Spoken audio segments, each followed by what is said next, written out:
Você abre esta porta com as chaves da fantasia. Do lado de lá está outra dimensão. Uma dimensão de sons, uma dimensão da visão, uma dimensão da mente. Você está atravessando um território de matéria e sombras, de coisas e ideias. Você acaba de entrar em Além da Imaginação. I got his love all right, but I can't take it for fear he'd find the price I paid for it. I try to find pity for him and for me, but I can't. It's like my heart's been cut out and stone put where the heart was. Oh, that ain't your heart, honey. What then? Oh, there's lots of names for it. Some folks calls it soul. That was in the bargain, too. Oh, that's always in the bargain if you barter with witches. Take one tear from a broken woman, one drop of her blood. Olá, ouvinte, seja bem-vindo a mais um episódio sobre a série clássica Além da Imaginação. Eu sou a Angélica. E eu sou o Marcos. E hoje, na Zona Crepuscular, a gente terá uma história que falará sobre amor, sobre traição. Nós teremos a história de Jezebel, ou Jezebel, não é? História escrita pelo Earl Haynes Jr., que fez ali A Piano in the House, The Hunt, que é o do cachorrinho, a música do Nathan Van Cleave, e dirigido pelo Buzz Kulick, que é um famoso diretor de atores, né, de The Twilight Zone. Então, na verdade, o pessoal gosta muito das atuações normalmente, sabe, nos episódios dele, né? O Buzz Kulick, a gente já comentou sobre ele quando falamos de outros episódios que ele dirigiu. Ele é um cara com muita habilidade para dirigir atores, como você citou. Ele é o cara que dirigiu muitos episódios daquela famosa série dos anos 50, Clímax, que era uma série que era de suspense, tinha histórias de espionagem, inclusive teve a primeira adaptação do Cassino Royale, né? Foi num dos episódios dessa série, uma série muito famosa e muito importante da TV americana. Então, o Buzz Kulick, entre outras coisas, dirigiu bastante episódios dessa série, além de episódios de muitas outras séries também. Enfim, um cara de grande experiência, né? O escritor, né, o roteirista desse episódio, a gente falou bastante até sobre ele quando a gente conversou sobre The Hunt, tá? Sobre essa questão do paralelo que tem entre a carreira dele e a carreira do Rod Serling, né? Começaram do mesmo ponto ali, dos dramas de rádio. Mas tem uma coisa importante aqui, que ele é um cara que ele é muito mais conhecido por essas histórias do campo, entendeu? Histórias sulistas, histórias do interior. Ele depois emplacou uma série muito famosa também, né, Marcos?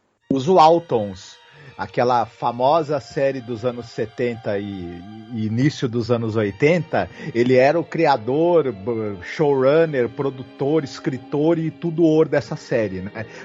Série que foi exibida na TV brasileira com muito sucesso também, né? E, enfim. E esse é um episódio aqui, isso é importante, né? Porque pode ser gatilho. É um episódio cheio de problema no sentido, como é que a gente pode explicar, né? É uma história interessante, tal, bem conduzida, mas é uma história bem machista, assim, bem misógina. Se é gatilho pra você, você pula, né, Marcos? É importante. Você não sabe qual é o momento da vida que a mulher está passando. A mulher que esteja nos escutando, né? Então, isso é importante. É verdade. Esse episódio, ele é de um machismo atroz, né? E, embora seja uma violência envolta ali num... misticismo, magia, né? Isso, ela não deixa de ser também horrorífica sob certos aspectos. E pode ser gatilho mesmo. É verdade, tem que dar um aviso assim de gatilho, porque eu gostei do episódio, mas ele me incomodou, né, então... Mas assim, o que esse episódio tem que é muito saboroso, com toda certeza, não é amargo, né, não deixa de ser gosto amargo como essa temática machistoide, né, que tem de mulheres lutando pelo amor de um homem. O que tem de gostoso aqui, por exemplo, são as atuações e as atrizes, né? Você vai ter gente sambando na cara aí atuando, né, Marcos? O elenco conta com gente do nível, por exemplo, da Anne Francis, né? Que era uma grande atriz, falecida em 2011, né? Ela já tinha estado em episódio de Além da Imaginação, After Hours, né? Por exemplo. Um dos mais famosos, que é aquele da moça que fica trancada numa loja de departamentos, né? Dos manequins, né? Um episódio muito legal. Sim, e ela falando especificamente da Anne Francis, ela começa a chamar a atenção no Kraft Television Theater, né, um daqueles nossos famosos dos teledramas, né, e depois nos anos 50 ela faz uma série de filmes. Ela é a Altira Morbius do Planeta Proibido, né? A famosa mocinha do filme Planeta Proibido. E, inclusive, o James Best, que está nesse episódio com ela, está também no elenco, né, do filme Planeta Proibido. Exatamente. Planeta Proibido é o filme relacionado a The Twilight Zone, né? Sim. Ela também esteve em episódios da série Clímax, que a gente falou aqui, né? Que o Buzz Kulick dirige. Enfim. E tem uma longuíssima carreira na TV americana, aparecendo em todas as séries que você possa imaginar na sua cabeça, né? Ela foi do teledrama pro suspense, pro policial, pra espionagem, pro romântico, pro faroeste, pra tudo, basicamente. E a Anne Francis, ela participa também, junto com o James Best, de um filme que é baseado num roteiro de uma peça de teatro do Rod Serling. É The Wreck, o nome. Que é um roteiro dele de 56, um drama militar, né? Eu até compartilhei lá no meu perfil no Facebook, mas eu vou deixar linkado aqui também para quem quiser assistir, porque tem dublado no OkRu, e é uma história assim de um cara, no caso ela faz a esposa dele, né? Que ele é suspeito de ser colaboracionista na época da Guerra da Coreia. Então é um drama militar, assim. No Brasil saiu com um título horroroso. Só Deus pode me julgar. Os títulos, né, dos filmes que eles recebem aqui no Brasil, alguns deles são realmente inacreditável. Mas, enfim, como a gente estava falando, né, a gente tem outro destaque, é o James Best, né? Que ele faz um dos personagens protagonistas aqui desse episódio. Ele vai ser... As pessoas vão com certeza lembrar dele. Acho que o papel mais marcante dele... Ele já esteve em outros episódios, né? Do Além da Imaginação. O pessoal vai lembrar do episódio The Grave, né? Que nós já comentamos, por exemplo. Sim. Que ele faz um papel meio ridículo, né? No The Grave, meio pontinha. Mas ele faz um papel maior naquele... The Last Rites of Jeff Middlebank, que ele faz um cara que ele... todo mundo julga o cara morto, só que o cara vai e levanta no caixão. Isso. Ele vai também ser lembrado muito por... Ele era o xerife Roscoe da série de TV Os Gatões, né? O The Dukes of Hazzard, que é uma série que fez sucesso nos anos 70, passou bastante na TV brasileira, enfim... Quem tiver aí a nossa idade pra mais, vai lembrar. Eu nunca assisti, sabia? Nunca assisti. Por acaso essa série não é Chips aqui no Brasil. Chips é outra, né? Então, olha que eu assisti muitos enlatados americanos aí na minha juventude, mas essa daí eu não cheguei a assistir, não. Era uma série sobre um pessoal de um condado, né? A juventude que adorava perigo, adorava velocidade, corridas de carro, rachas e coisas do gênero, né? Enfim. Legal. Enfim, foi um sucesso, mas ele tem uma longa carreira também na televisão, em outras muitas séries, tem pontas em muitos filmes, uma longa carreira, tanto no cinema, mais em pontas, assim, não era protagonista muitas vezes no cinema, mas tem muitas participações na televisão.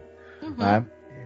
Outra que a gente precisa destacar, falando rapidinho, você tem a Laura Devon, que ela vai fazer a Elwyn, que é a noiva do James Best, do personagem do Billy. Ela era uma modelo, mas ela, ao longo de 7 anos da carreira dela, ela teve participação em alguns filmes e séries de TV. Ela tentou uma carreira de atriz, mas depois, entre 60 e 67, ela aparece em diversos episódios de séries de TV e alguns filmes. Depois ela abandona a carreira de atriz. Sim. Né? Agora, a gente tem que dizer que o verdadeiro grande destaque desse elenco, para mim, né, é a Joannette Nolan. Essa daí que eu quis dizer que tava sambando na cara de todo mundo, atuando, porque eu tô pra ver, né, nesse nível de atuação, só a Agnes Moorehead lá no The Invaders. Uhum. Ela é, só pra começar a brincadeira, ela é a Lady Macbeth da versão que o Orson Welles fez do filme Macbeth. Quem assistiu ao filme vai lembrar da atuação absolutamente arrasadora e destruidora dela. Essa tá se divertindo muito com esse papel, né? Ela faz a vovó Hart, que é uma bruxa. Uhum. Além disso, ela tem também teve várias participações nos teledramas, né? Tem participações diversas na série, por exemplo, Alfred Hitchcock apresenta. Na série Perry Mason, ela fazia a personagem Martha Blair. Enfim, ela tem uma carreira bastante longa. Ela era também a Holly Granger. Quem assistia, passava muito na TV brasileira em décadas passadas, aquela série de faroeste O Homem da Virgínia. Foi uma série de muito sucesso, passou no Brasil também com bastante sucesso, e ela tinha um personagem fixo na série que era a Holly Granger. Basicamente isso, fora outros centenas, né, de participações em tudo que é série que se possa imaginar nesse mundo, né? Incrível, nossa, apaixonei nela. Tem uma coisa que você tem que glorificar, são essas atuações, porque o pessoal tá muito bem, cara. Até o James Best fazendo esse cara aí, que é o cara, né, o gostosão da paróquia ainda, do negócio. Uhum. Exatamente. E é legal falar assim que o Jazz Belly, ele foi um roteiro meio que escrito na correria da produção, né? Porque o produtor, o Herbert Richman, ele tinha um roteiro que já havia sido proposto, só que não deu certo, deu problema. Eles tinham um cronograma muito apertado, né? Aí ele acabou ligando para o Earl Hammer e perguntou se ele tinha algum roteiro disponível que pudesse ser enviado para a produção. Aí o Earl Hammer falou para ele que não tinha nada garantido, né? Mas ele podia tentar escrever ali uma peça de 1 hora, né? Em 1 semana. Tinha 1 semana para escrever. Aí ele mandou o quê? O primeiro ato, mais ou menos, pro Herbert Richman dar uma lida e tal, e ele autorizou, né? Ele gostou do esboço e mandou ele fazer o restante, né? E em 2 dias o Richman já tinha resposta, já tinha lido o roteiro, já tinha... Ou seja, o negócio foi na correria mesmo, né? E tal, mas de qualquer maneira, você vê que é um roteiro assim, que é baseado até numa história, se você for parar pra pensar, claro que a gente não chegou nesse ponto, se você pensar na Pequena Sereia, do Hans Christian Andersen, também é uma história de sacrifício por amor, né? Com um final trágico, né? Porque a Disney transformou essa história, né? Virou depois Pequena Sereia 2 e caramba, né? As coisas não ficaram ruins, né? Pra Pequena Sereia, mas no original, você vê que é uma história trágica, né? Ela perde a voz dela, né? Pra bruxa, né? Aqui a personagem também vai perder, né? A gente não chegou lá, então não vou falar. Mas é interessante, né? Olha, se não fosse uma temática tão lamentável assim, no sentido de, primeiro, que Jezebel é Jezebel, né? É basicamente Jezebel mesmo, entendeu? É colocado de outra maneira, como Jezebel, né? É Jezebel. Você tem uma protagonista que é de cabelos escuros, né? Ou seja, ela é a mulher fatal, ela é a femme fatale. E você tem a loirinha morango, que é a mulher virgem, pura, que é um ótimo casamento de uma família, né, Marcos? A gente vai chegar lá, vamos falar. Mas tem vários cacuetes aí, que inclusive eu recomendo para quem está aqui escutando o nosso podcast, dar uma escutada no podcast que a gente fez sobre o filme clássico mudo, o Aurora, do F.W. Murnau. A gente falou sobre questões de Aurora ser uma refilmagem, na verdade, de ter um primeiro filme original, e que é um filme, inclusive, taxado por ser um filme cheio de preconceitos e tal, da época do nazismo, e tem essas questões, sabe, de personagem de cabelo preto, personagem de cabelo louro. Não vou, né? Depois a gente melhora, a gente fala um pouquinho mais. Mas tem essas questões também problemáticas no Jezebel, e sem nenhuma como é que eu posso dizer, sem nenhum perdão, assim, entendeu? Eu acho mó triste, assim, que ela é feita para ser uma personagem vilanesca e eu a vejo como uma vítima dessa situação. Já entregando o meu ponto de vista logo de cara.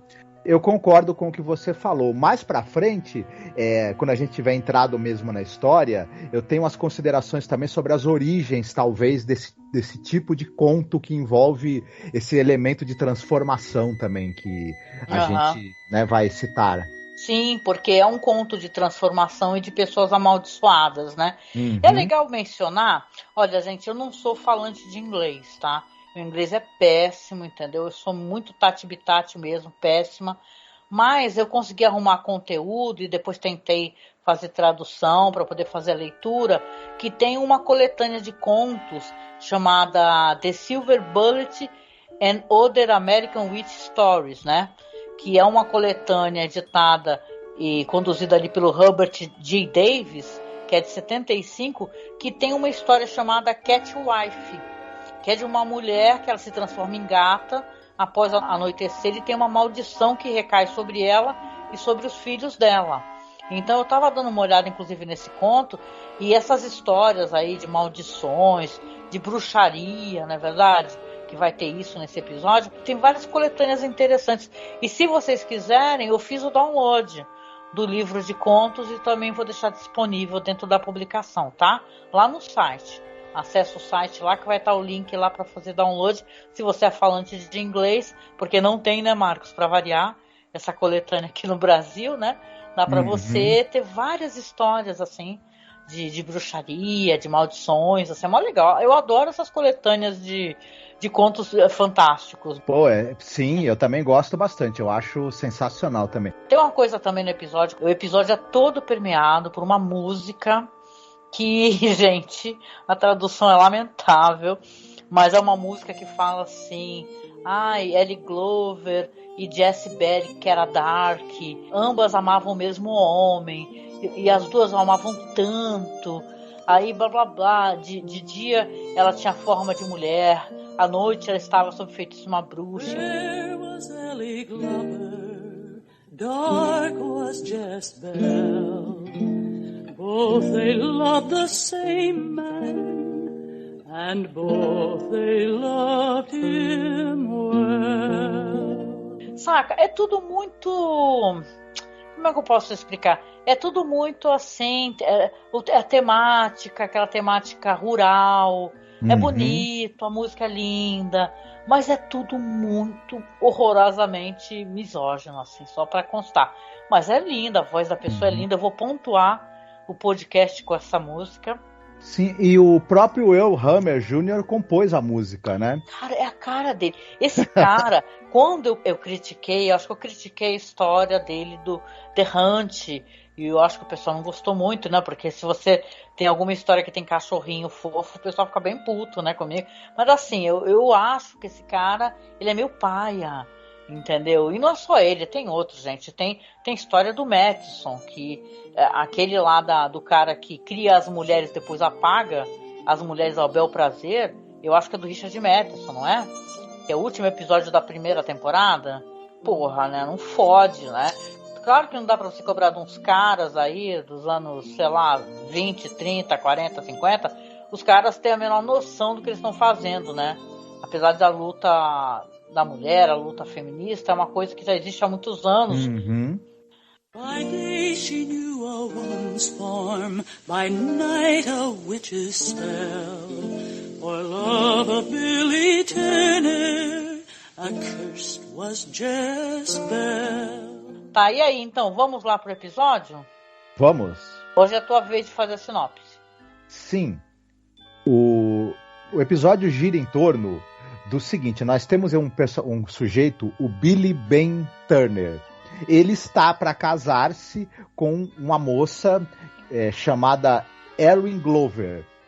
E só que um tempo atrás ele estava tendo um relacionamento, né, com uma outra moça ali eles moram numa região rural, né, chamada Jezebel Stone. E quando ele vai anunciar o noivado dele, a Jezebel está presente, né? E ela vai até ele e fala, mas olha, você me fez tantas promessas, nós estávamos juntos até pouco tempo, agora você vai casar com essa daí? E ele fala, não, que na verdade eu descobri que eu gosto dela, né? A gente logo imagina que o fato dela ser aquela mocinha, a noiva dele, né? Toda boazinha, certinha, de uma família que tem muita grana, ajudou bastante, né? Na decisão do Billy em se casar com ela e não com a Jezebel. É até coisa mais grave que isso, né? Mas a gente chega lá. Uhum. Bom, a Jezebel, diante do fato inegável que ela vai perder o Billy e ele vai se casar com outra, ela procura a bruxa ali que mora na região, a Granny Hart, vivida pela Joannette Nolan, de maneira divertidíssima, e a Granny Hart consegue para ela uma poção que vai fazer com que o Billy se apaixone por ela e não case mais com a Elwyn. Porém, a Granny Hart, ela quer que você paga, ela quer um pagamento em troca da poção. Como a Jezebel não tem dinheiro nenhum para pagá-la, ela resolve cobrar os serviços dela em troca de colocar uma bela de uma maldição em cima da Jezebel, né? Ela vai descobrir que o cara tá apaixonado por ela, ela vai conseguir se casar com ele, porém, no horário entre meia-noite e 6 da manhã, eu não lembro agora o horário exato, mas ao longo da noite, ela se transforma numa espécie de leopardo, pantera, né? Depois da meia-noite. Isso. Ela se transforma numa pantera. Seria uma pantera, né? A princípio, eles queriam uma pantera, mas acabaram tendo que arrumar uma onça pintada, né? Uhum. Exatamente. Não conseguiram em tempo uma pantera que fosse treinada o suficiente para aparecer no set e meio que contracenar com o elenco. Aí precisaram mas encontraram uma onça pintada mais dócil, né? Enfim. E aí, o que vai acontecer, né? Como esse problema, que é um grande problema, né? Você se transformar numa onça pintada durante a meia-noite às 6 da manhã, como que isso vai afetar a vida, né, conjugal da Jezebel e do Billy, como que isso tudo vai afetar a vida da cidade ali também, né? É isso que a gente vai ver nesse episódio. É verdade. Pois uma história que, assim, basicamente o cara, né, que James Best interpreta, né, que é o Billy, já começa, inclusive, o episódio, eles estão numa quadrilha, né, que bem aquele negócio, aquela quadrilha, né, tradicional, assim, e ele vai lá, mostra a aliança pra noiva dele, que é a Elwyn, né, que acho que é chamada de Ellie, inclusive, né, na série, e só que a Jezebel, ela fecha a cara quando ela vê isso, né, ele indo no palco, né, o pai da noiva falando que pediu a filha dela em casamento, que é ótimo. Aí a Jezebel sai da sala e a noiva dele, que pelo jeito elas são amigas, né, dá a entender que elas se conhecem, fala assim, vai atrás dela, que eu não quero que o nosso casamento, as pessoas vão saindo da festa enquanto anuncia o casamento. Ela quer que o salão não fique vazio. Só que aí quando sai, você vê que ele vai conversar com a Jezebel e tal. E ele dá a entender, e ela também, de maneira franca, inclusive, eu acho isso bem audacioso, que os episódios são pudicos, né? Que eles transavam, né? Que ela falava assim, olha, quando você me abraçava, você tomava o meu corpo, um negócio assim, né? Você aquecia o meu corpo aos pés da montanha, nas noites de lua cheia, e agora você tá me abandonando. Então esse personagem é um cara sacana, safado, né? Uma boa, né? Desculpa a ouvinte, mas é um sem vergonha básico que, tipo assim, ele conseguiu comer a mina, ou seja, aquele lance bem machistoide de tem mina que é pra você comer e mina que é pra você casar, né? No caso da Jezebel, que é, veja bem, a Jezebel, né? Eles colocam diferente, mas é o sentido que o Raymond Jr. quer dar. Ela não serve pra ele, ela vai ser abandonada. E aí que ela vai pra bruxa. Esse lance da bruxa, da vovó Hart, interpretada pela Joannette Nolan, é que ele é muito sensacional. Quando elas entram, aquele diálogo, né, Marcos? Ela fala assim, ela é toda... Tem um lance que é de humor, é proposital isso daí. Ela tá toda assustadora, com chale, mexendo um caldeirão, a chama subindo. Aí quando alguém bate na porta, ela vira, já tá toda bonitinha. Sabe, né? Tem esse negócio, né? Ela tá toda fofinha, bonitinha, isso acontece várias vezes assim no episódio, isso é muito divertido. E ela tá obviamente se divertindo muito. O diálogo dela é ótimo e tal, que elas têm, a Jazbel com a vovó Hart. E ela, por o fato dela não ter dinheiro, que ela se ferra, dá a entender isso, né? Porque depois o Billy Batson vai fazer o esquema com a bruxa, né? Vai ter informações com a bruxa. Só que ele não deixa dever nada, não. Ele pega e coloca o dinheiro na mão dela, né? Pra ela não fazer nada. Tô me antecipando, né? A Janet Nolan, ela me impressionou demais, porque ela tem um personagem, que é essa bruxa, né? E que tem aparições pontuais ao longo do episódio. Ela não tem muito tempo de tela, só que ela rouba a cena de uma maneira quando ela tá presente, e ela consegue colocar múltiplas camadas num personagem que na mão de outra atriz seria uma figura meramente vilanesca.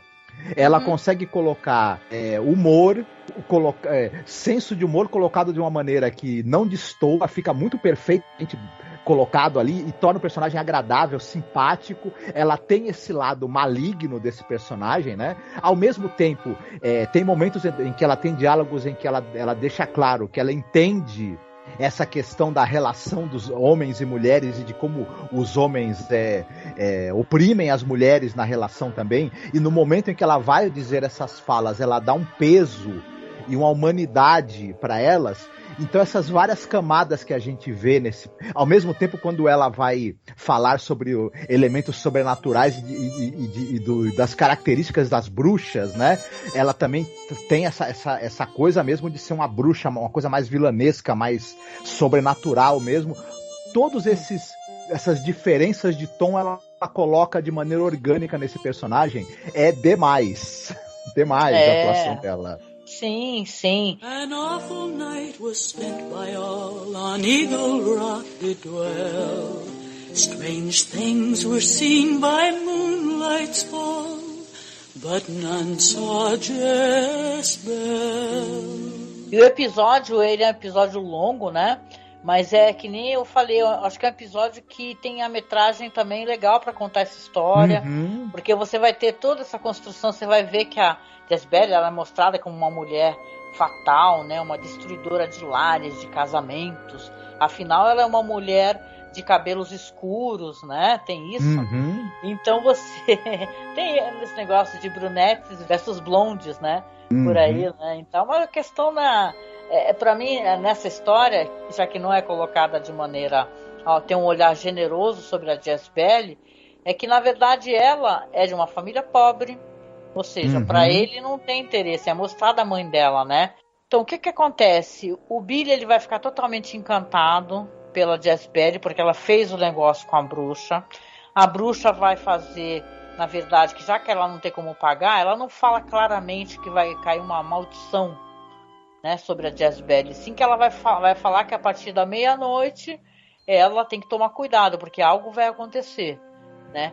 Então, quando ela já volta, o Billy já imediatamente, na frente de todo mundo, larga a noiva, e aí vai atrás de Jezebel, sai com ela, abraçado, e fica a família da noiva furiosa, né? O pai, mãe, todo mundo, né? Absolutamente chocado, e a noiva falando assim, ele me abandonou. Mas poxa vida, se ele voltar, eu aceito ele. Ainda tem ela falando isso, né? Aí ele mostra ele com a Jezebel, parece que já passou algum certo tempo, e ele querendo muito, muito casar com a Jezebel, só que ela fica protelando esse casamento, porque, claro, tem uma maldição. Já mostrou pra gente, pro espectador, várias vezes ela se transformar nessa onça pintada. E, ao mesmo tempo, dá a entender que nas imediações, nessas fazendas, essa onça está atacando os animais, não é? Exatamente. Você tem ali... E as pessoas estão já meio que se planejando depois para tentar caçar esse animal, e isso vai acontecer mais para frente, né? Mas está tendo os preparativos, né, pro casamento ali da Jezebel. Ela está experimentando o vestido de noiva e etc, né? E é quando tem essa cena em que ela está conversando com a mãe, e a mãe achou estranho o cara que estava noivo resolver voltar para Jezebel, e ela pergunta, né, o que aconteceu, e a Jezebel acaba confessando que acabou fazendo um negócio com a bruxa, né, da região e tal. Ela inclusive pede ajuda para a bruxa, né? Ela fala, olha o que você fez comigo, e tal, eu tô me transformando num bicho durante a noite, né? Ou seja, ao mesmo tempo que ela tem o cara, ela não tem, né? E o que a bruxa sugere? Fala, ó, vai tomar o cara que você fez acordo, pô. Assume ele, aproveite ele e tal, né? Porque ela não aceita, que ela tem medo de se transformar nesse bicho feroz, que ela, sei lá, mate ele, né? Num momento desse. Sim, a bruxa, né, como você mesma falou, ela fala, aproveita aí o que der, né? Porque não vai mudar a situação, você vai continuar virando onça de noite. Não tem jeito. E perdeu sua alma, virou bruxa, perdeu a alma, né, também. Então não tem como. Como se bruxa tivesse um pacto com o demônio, né? Algo assim. Isso, ele traz para a história toda esse estigma, né, que foi imputado às bruxas, né? Enfim, que se a gente for pensar nas histórias de Salem e etc., tinha muito desse ranço trazido pelos puritanos, né? Na cultura ali do sul, né? E ele acaba trazendo à tona isso também nesse episódio. Mas não de maneira crítica, né? Isso que é complicado, né? E sim colocando ela no mesmo exato patamar, tanto a vovó como ela, como bruxas que merecem desaparecer da face da terra, né? Uhum. E trazendo esse elemento da transformação, né? Da mulher que se transforma em algum animal. Tinha muito na literatura pulp, né? Americana, remonta muito antes, né? Aquele escritor Apuleio do Império Romano tinha um asno de ouro do cara que se transformava, né? Num asno. E Ambrose Bierce também, né? Com os Olhos da Pantera. 1897. Isso, exatamente. Tem, a gente pode até citar o Sheridan Le Fanu, né? A Carmila, a vampira de Carnistan, ela se transformava num grande gato também, né? Olha, enfim, legal. Me remete também, que eu até não citei, mas essa atriz que faz a mãe da Jess Belli, que é a Virginia Gregg, eu também gostei muito da atuação dela. Eu acho que ela tem o pouco tempo que ela tem de tela é muito comovente, a gente se convence do amor e da preocupação que ela tem por essa filha, e eu gostei muito. Ela era uma atriz que ela ficou famosa pelo trabalho vocal dela, né? Fazia a voz da mãe do Norman Bates, por exemplo, né? Fazia também a voz da Tara, dos Herculoides. Olha, adorava a voz da Tara e da mãe do Norman Bates também, que todo mundo pensava que era o próprio ator, né? Que fazia, então era ela, né? Fazendo, né? Bem que eu achava uma voz muito bonita, impostada, legal. Sim, além de ela também estar em 1 milhão de participações em todas as séries policiais e de faroeste que você possa imaginar, e de suspense que você possa imaginar, ela está lá, né? A nossa querida Virginia Gregg. E também fez trabalho de vozes também no Scooby-Doo, Capitão Caverna, Zé Colmeia, enfim, ela também, Hanna-Barbera, ela também estava por lá, sempre participando. Legal. Pois é, mas o Jess Belli, ele é um episódio assim, triste, né?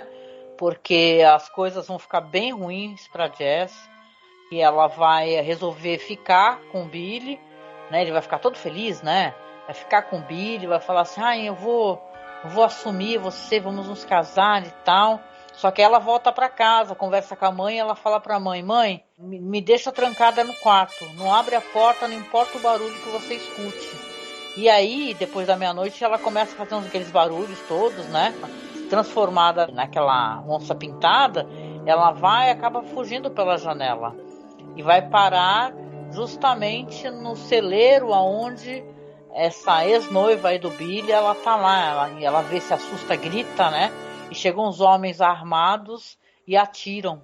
Quando atiram, a onça se transforma em fumaça, né? Aí, a partir desse momento, você vai ter a Jess Belli, ela aparecendo inclusive como outros animais, né? Mas assim que ela morreu, assim, pelo menos o corpo físico dela desaparece, né? O Billy já se vira pra Elwyn, já fala assim, posso ir ali depois na sua casa tomar um café, né? Algo do gênero, né? Vamos conversar, não sei o que lá. E retoma ali a relação. Ela já tinha dado a entender antes que se ele voltasse para ela, ela aceitava. Ou seja, tipo, as mulheres não têm a menor autoestima nesse conto aqui, escrito por esse roteirista. Então, aí já dá a entender que há uma passagem de tempo, uma leve passagem de tempo. A Jezebel aparece como um sapo de vez em quando na casa da mãe. A mãe, eu achei isso de certa maneira, eu achei isso um pouco uma traição. Isso também estigmatiza a Jezebel, né? Que, veja bem, ela não tem corpo físico, mas ela aparece como animais. Aí a mãe animais dela... animais assim... rastejantes, né? Aranhas, sapos, ratos, né? Isso. Negócio punk, Aí a mãe dela vai lá visitar o Billy, que tá prestes a ir pro casamento, e falar assim, ai, já fazem meses que a Jezebel faleceu, né? Mas eu quero que você seja muito feliz, viu? De vez em quando eu vejo ela com um sapo na cama, aí eu dou uma pancada assim, vira fumaça. Eu penso, minha senhora, é a sua filha. A senhora devia ficar falando assim pra esse cara, né? Da sua filha, né? Aí, tipo, se apoiando totalmente o cara. Aí ele tá indo pro casamento. Aí quando ele tá casando lá com a loira lá, aparece o quê? No véu dela? Uma aranha. E essa aranha quem é? A Jezebel, né? Aí ele aperta com a mão assim com o dedo e vira fumaça, né? Aí ele vai pra casa, chega com a noiva, coloca a noiva assim nos braços, e ela até brinca com ele, né? Ela fala, não vai me segurar, né? Aí sim ele vai, coloca nos braços, entra na casa e tal, e ela fica possuída, não é isso? Ela fica meio assustada, todo lado possuída, e percebe que tem uma coisa muito ruim na casa. Aí ela fala que, eu vou embora, eu vou voltar pra casa e tal. Ele, não, a sua casa é aqui. Ele fala isso, né? Não, agora a sua casa é aqui. Aí ela fica toda nervosa e tal. E aí ele fala, olha, fica aqui que eu vou tentar resolver. Aí ele vai atrás da bruxa. Quando ele chega lá na bruxa, ele fala, ô bruxa, você fez um acordo aqui com a Jezebel aí, e agora ela tá me apurrinhando, aparecendo como vários animais. A bruxa, que é a vovó Hart, fala, você não tem o que fazer, porque ela não pode morrer, porque ela é uma bruxa. Aí ele fala, não, mas você tem que me ensinar uma maneira de eu me livrar dela. Aí a mulher pega uma agulha de prata, né, feita de prata, porque nessa história aqui a prata, as bruxas têm medo de prata, e a prata, pelo que dá a entender, também pode matar as bruxas, né? Quem dá essa agulha de prata pra ele é a mãe da Jezebel e ela também fala pra ele que dá pra matá-la. Que ela ouviu falar que dá pra matar a bruxa com essa agulha. Nossa, essa mãe dela é muito traíra, gente. É muito triste, eu não lembrava disso. Mas a questão é que aí ele consegue essa agulha, nem lembrava que tinha sido a mãe dela. Achava que tinha sido a bruxa. Aí ela fala como é que dá pra fazer, né? E fala assim, você quer ficar me devendo um favor? Aí ele, não, bota as moedas todas na mão dela, né? E volta pra casa, e a Elwyn tá totalmente possuída, né? Tá falando que nem a Jezebel, né? Tá, tipo, já virou uma história de possessão e o caraco, né? Ele entra e começa a chamar a Jezebel e onde estavam vestidos, né? No manequim, aparece assim o rosto e o corpo dela, né? Aí ele vai enfiar no coração dela. Aí ela desaparece de vez, né? Morreu, né? Aí ele sai de novo, tá lá a esposa dele caída, ele abraça ela tá desacordada, mas ela, né, acorda. E é isso, gente. A Jezebel nessa história aqui, ela só serviu pra isso, pra mostrar que ela não tinha nenhum valor nessa história aqui, nem a própria mãe dela sequer defendeu ela em momento nenhum, né? É bem triste isso daí. Was Ellie Glover, cold dead was Jezebel, and husband would be Billy Ben, the one he loved so well. Sei lá, gente, a gente entende, né, que essas histórias clássicas, a gente tá falando numa história que é baseada em contos antigos rurais, né, de bruxas, né, e as bruxas são muitas vezes retratadas, obviamente, como criaturas muito malignas, né? Talvez pra mim a impressão que eu tive é que essa personagem, eles meio que pintam ela como uma Jezebel, uma mulher que desvirtua o homem, que usa o homem sexualmente. Eu tava até lembrando aqui, porque tem esses portais que eu gosto muito de dar uma lida, eu tava dando uma lida, porque tem essas coisas bizarras que acontecem no Brasil e no mundo, conservadorismo tá aí, não é de hoje, né? E a filha lá da Baby Consuelo, olha eu com um assunto paralelo, mas é isso aí. Que a Sarah Shiva, né? Ela tinha aquela parada de princesa, de mulher ser princesa, você lembra, Marcos? Né, e tal. Lembro. Aí tem uma postagem dela, tosquíssima, do Facebook, assim, pastora Sara Shiva, falando assim, ó, homem que é homem, vence a timidez. Timidez, na verdade, é medo. Tem que vencer o medo, irmão. Mulher não foi criada para tomar iniciativa. Isso é coisa de homem. Mulher que toma iniciativa é o quê? Jezebel. Mulher macha que manda em homem. E assim, nesse nível, só para mencionar, né, que a tosquice é uma coisa muito louca. Entendeu? Então, se você tem a personagem que ela é Jezebel nessa história aqui, né, voltando pros eixos aqui, é pra falar que ela não presta, que ela transa com o cara. E isso estigmatiza a mulher, né? Claro que a gente tem que olhar uma série pela época que ela é retratada, mas, cara, essa época é muito machista, é muito podre. E a gente não pode relativizar e passar pano, não. Entendeu? Então eu acho assim que é lamentável que ela seja retratada dessa maneira. E pra mim a vítima nessa história aí é ela. É a Jezebel, entendeu? Não é o Billy, não é a noiva, não é nem a mãe, não é nem a sociedade. Então, se você é uma mulher e você, de certa maneira, você desafia esse status quo, como a personagem no filme Aurora, que é a amante lá, né? Que ela é uma mulher da cidade, uma mulher citadina, mundana, é uma mulher com liberdade sexual, porque ela transa com um cara que inclusive é casado, e que ela merece nessa história quase morrer. Né? É uma história que também tem isso, né? Ele vai praticamente matá-la no último momento, que ele vai acabar conseguindo, né, evitar essa ocorrência da morte. Mas é um retrato da mulher muito problemático, né? Mas é um episódio, assim, se você colocar isso ao lado, assim, fala assim, ok, dá pra assistir. Só que não dá pra assistir sem você entender que é uma merda, né? Tal que fizeram com a Jezebel, né? Ou melhor, com a Jezebel, né?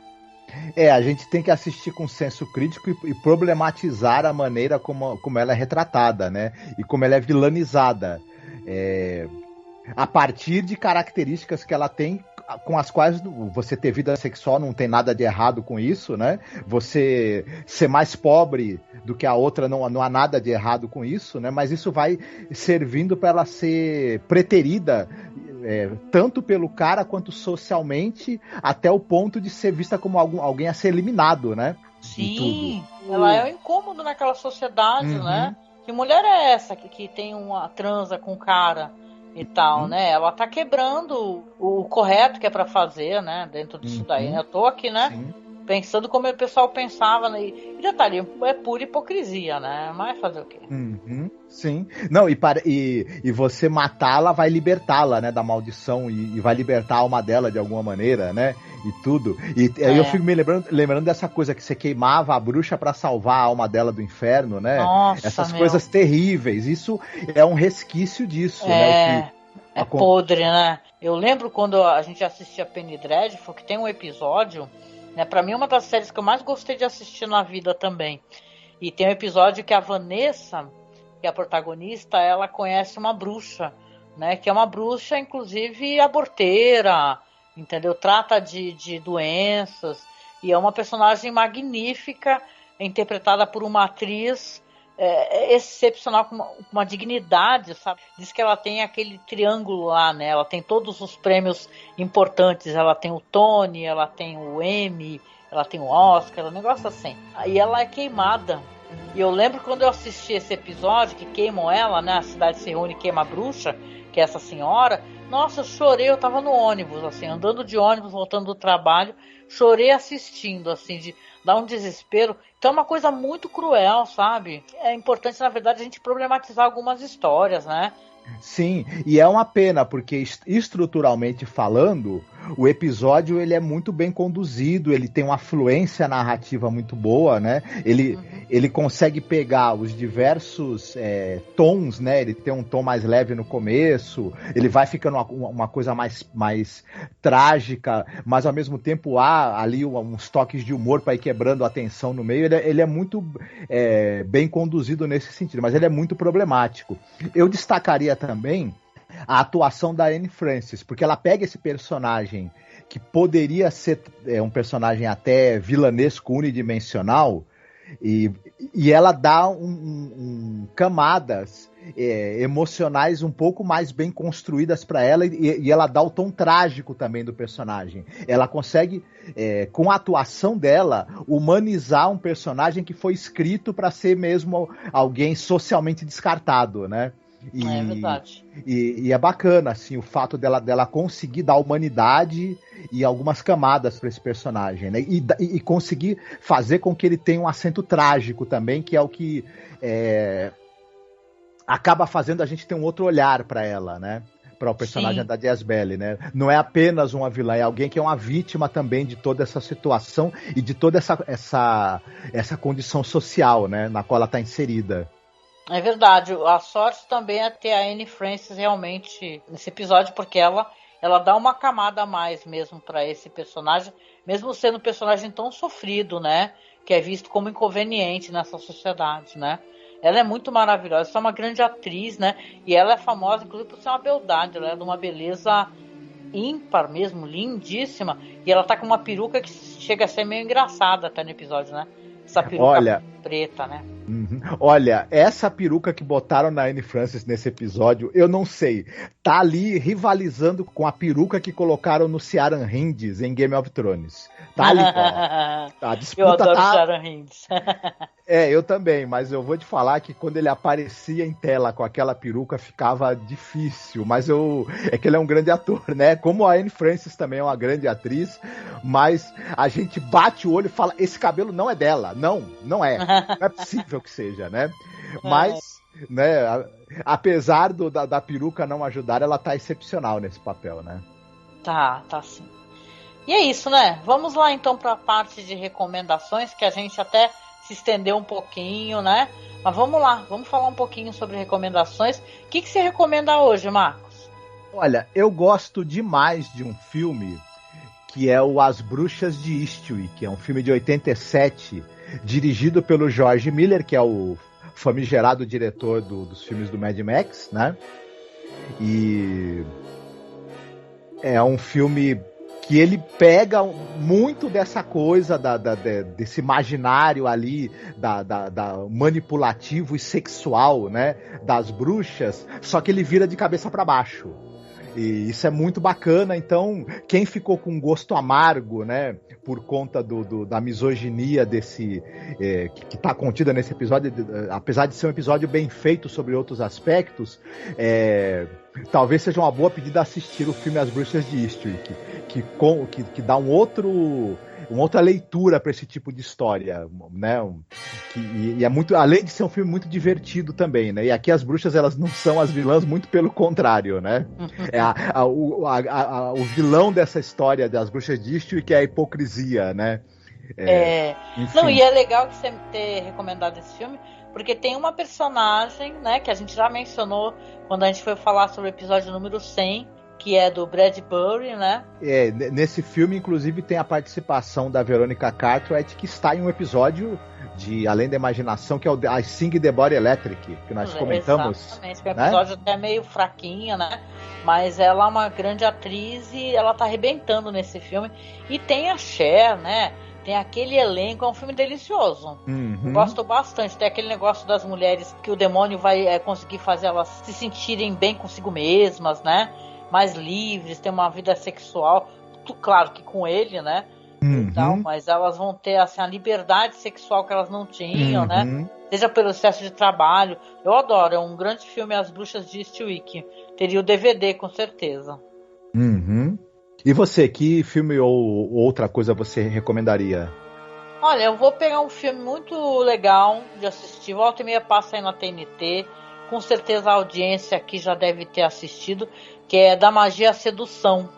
É Practical Magic, de 2001, que é um filme, gente, muito legal, sobre bruxas, baseado ali no romance de uma autora chamada Alice Hoffman e dirigido pelo Griffin Dunne. É um filme que ele traz essa questões de elementos mágicos e tal, mas também de questões de você quebrar esse estigma sobre bruxas, né? Porque você vai ter ali as irmãs que elas fazem um pacto, né? Tem a Sandra Bullock, a Nicole Kidman, tem um elenco absolutamente maravilhoso. Elas são criadas ali por essas tias que são bruxas, né? São crianças que perderam os pais E a Sandra Bullock faz uma escolha ali tem muito medo de se apaixonar, né? Então ela faz um pedido, né, de um homem totalmente diferente, assim, com um olho de cada cor e tal, e coisas assim que ela, enquanto uma criança, acha que é difícil uma pessoa ter, né, para que ela não consiga se apaixonar facilmente, porque ela vê o quanto a irmã dela pena com esse negócio, né? Que a Nicole Kidman, inclusive, ela tem um relacionamento abusivo, né? Um cara meio psicopata, né? Sei que tem músicas lindas no filme da Joni Mitchell, da Stevie Nicks, né? E, cara, tem essa coisa da cidade, tem inveja delas, fala que elas são bruxas, que elas trazem problema, só que no final acaba tendo a união da cidade para poder ajudar essas irmãs e essas mulheres, acaba tendo uma união feminina para poder, sabe, ajudá-las, né? Ajudar principalmente a Nicole Kidman, né? Mas é um romance que envelheceu bem, sabe? É um filme de 2001 e ele passava muito, gente, na TV aberta e tal, e agora não sei, não passa tanto, passa mais nesses canais de TV a cabo, mas poxa, assista, é tão gostoso, né? A Nicole Kidman tá maravilhosa, a Sandra Bullock, as atrizes que eu tô agora de cabeça, não tô lembrando o nome, mas as atrizes veteranas são foda também, são maravilhosas, né? E fala sobre amizade feminina, esse negócio de retirar o estigma da mulher com poderes, uma mulher diferente, uma mulher que não se encaixa na sociedade. A gente falou sobre, no Multi, né? Lembra que a gente falou sobre, no episódio, ter isso, de quebrar o que aquela criança tem e aquilo parecer positivo de alguma maneira, né? Nesse filme aqui, na Magia da Sedução, não. Elas vão se integrar à sociedade, mas do jeito que elas são. E ponto, entendeu? Elas são diferentes, elas têm poderes, né? Tem uma visão diferente sobre as coisas, né? Apesar de eu achar que a personagem da Sandra Bullock é bem fofinha, né? Não tem muito o que né? Tipo, a Nicole Kidman não, é a mulher fatal, né? A mulher sedutora, né? E maravilhosa. Bom, é um filme legal. O filme realmente é um filme bem, bem bacana, bem interessante. Eu cheguei a ver algumas vezes quando passava na televisão e realmente faz tempo que não reprisa mais, o pessoal consegue encontrar na locadora, né? Enfim. Do Paulo Coelho? Isso. É isso, gente. Então, olha, muito obrigada por você nos acompanhar aqui nesse episódio, que foi assim. Sabia, Marcos, que esse episódio é considerado o melhor episódio do Earl Hames Jr.? O melhor. Mas tem razão. Mas eu até acho que tem razões para isso. Porque se a gente for pensar, por exemplo, o que você citou mesmo, o The Hunt, é um episódio bem levinho, bem bobinho, sabe? E esse episódio, ele, para bem ou para mal, né?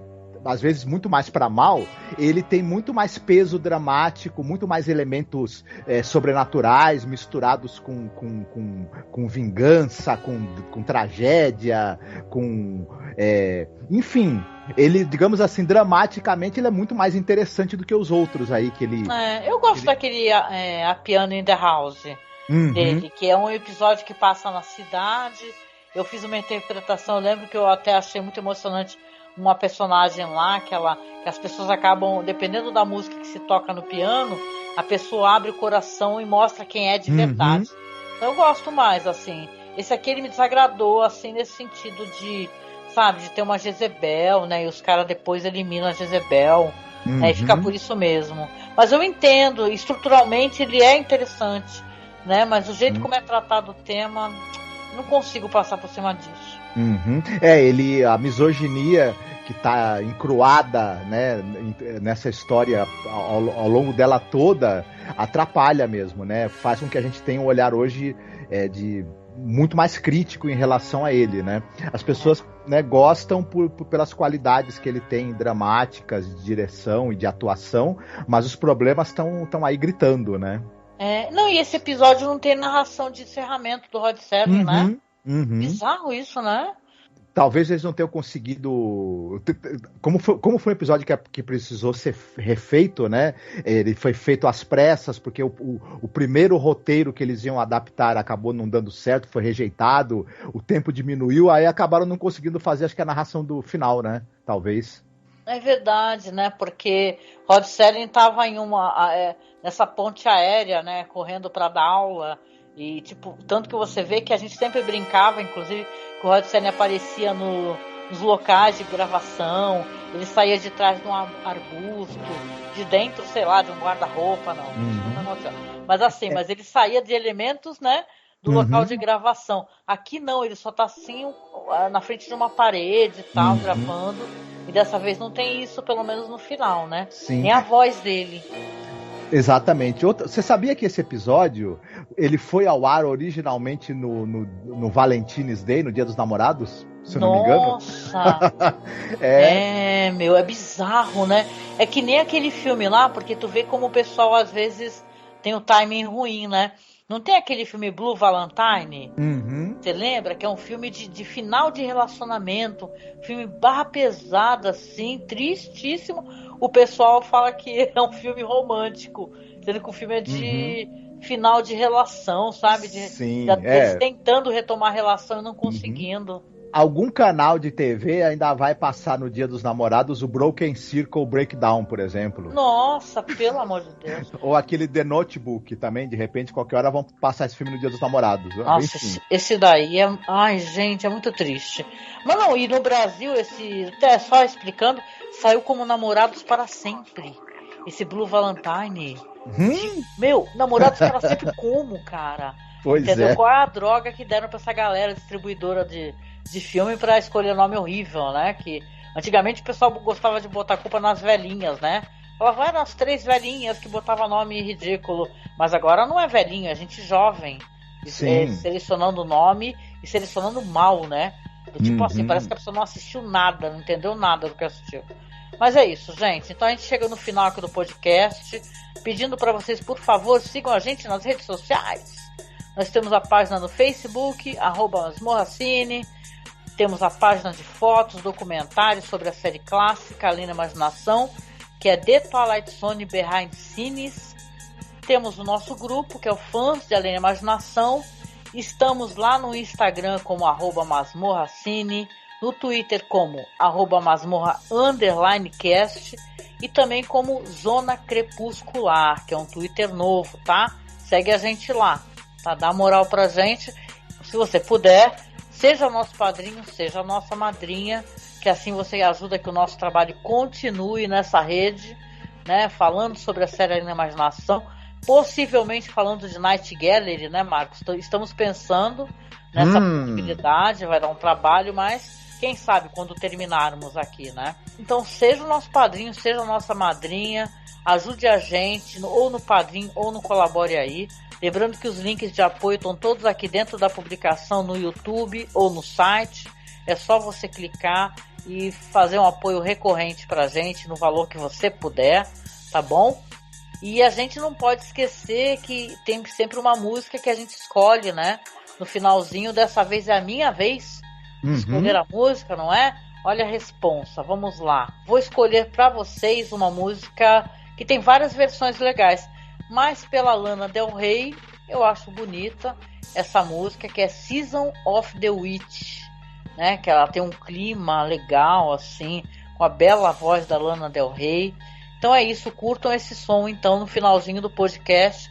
Lembrando que só vai tocar lá no player de áudio, tá? Então você vai ter que acompanhar a gente lá no Spotify, Além da Imaginação Podcast, ou ir no nosso site, masmorracine.com.br, para poder escutar a música final, tá bom? E é isso, gente. Beijo para vocês e até o próximo podcast. Fiquem bem, se cuidem. Beijo, tchau, tchau.